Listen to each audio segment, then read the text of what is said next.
আল্লাহ নবী সাল্লাল্লাহু আলাইহি ওয়াসাল্লাম বলেন, মান তাশাব্বা বিকওমিন ফাহুয়া মিন। দুনিয়ার মধ্যে যার বন্ধুত্ব করবে, যার সাথে চলাফেরা করবে, যারকে ফলো করবে, কাল কিয়ামতের দিন তার সাথেই উঠবে।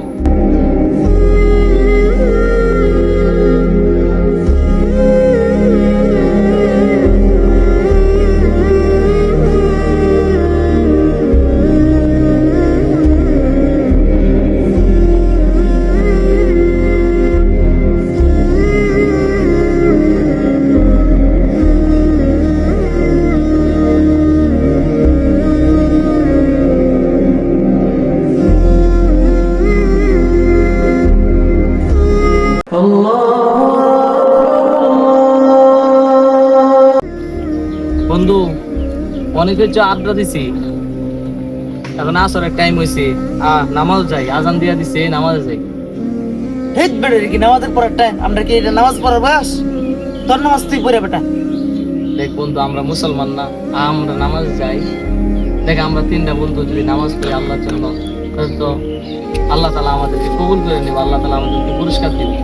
নামাজ যাই বন্ধু। যা বেটা, তোর নামাজ তুই পড়ে।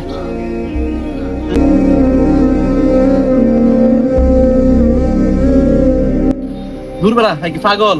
অনেকে আমরা নামাজ পড়ার বয়স, এই কিছু বুঝতে নাই, আমরা এনজয় করার বয়স, আমরা এনজয় করবো। যা হের কথা বাদ দি, আমরা লুডু খেলি। বাজি লাগাও তো লাগাইবি। খেল। বাজি কত আগে কো? 500। যা ঠিক আছে।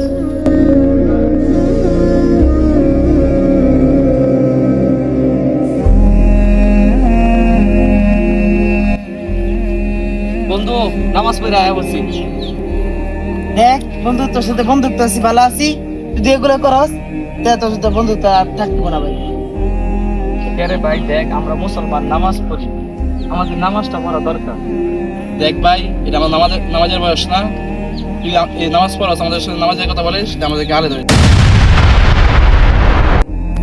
খারাপ বন্ধুর সাথে চললে কখনো ভালো হওয়া যায় না।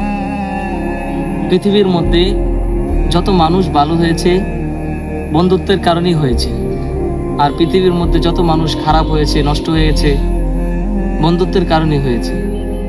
আপনার বন্ধু যদি ভালো থাকে তাহলে আপনার বন্ধুত্বের কারণে আপনিও ভালো হতে পারবেন, আর যদি আপনার বন্ধু খারাপ থাকে তাহলে এই বন্ধুত্বের কারণে আপনিও তাদের পথে চলে যাবেন। কাজে আসুন আমরা ভালো একটা বন্ধু বানাই, যেন আমাদের এই পারের বন্ধুটা ওই পার পর্যন্ত আমাদেরকে নিয়ে যেতে পারে। তাহলে আমাদের বন্ধুত্ব হয়ে গেল, এই পারের বন্ধুত্ব হয়ে গেল, আবার ওই পারে গিয়েও তার সাথে সাক্ষাৎ হয়ে গেল। আর আল্লাহ নবী সাল্লাল্লাহু আলাইহি সাল্লামের প্রকৃত হাদিস, বিশুদ্ধ হাদিস আছে। আল্লাহ নবী সাল্লাল্লাহু আলাইহি সাল্লাম বলেন, মান তাশাব্বা বিকওমিন ফাহুয়া মিন। দুনিয়ার মধ্যে যার বন্ধুত্ব করবে, যার সাথে চলাফেরা করবে, যারকে ফলো করবে, কাল কিয়ামতের দিন তার সাথেই উঠবে। অর্থাৎ আপনি যদি ভালো বন্ধুত্ব থাকে আপনার, তাহলে আপনি ভালো বন্ধুর সাথেই কাল কিয়ামতের দিন উঠতে পারবেন। এমনকি আপনার ভালো বন্ধুর কারণে আল্লাহ তাআলা আপনাকে মাফ করতে পারে। আর যদি আপনার খারাপ বন্ধু থাকে, তার কারণে আপনাকে গ্রেফতার করতে পারে, আপনাকে আযাব দিতে পারে।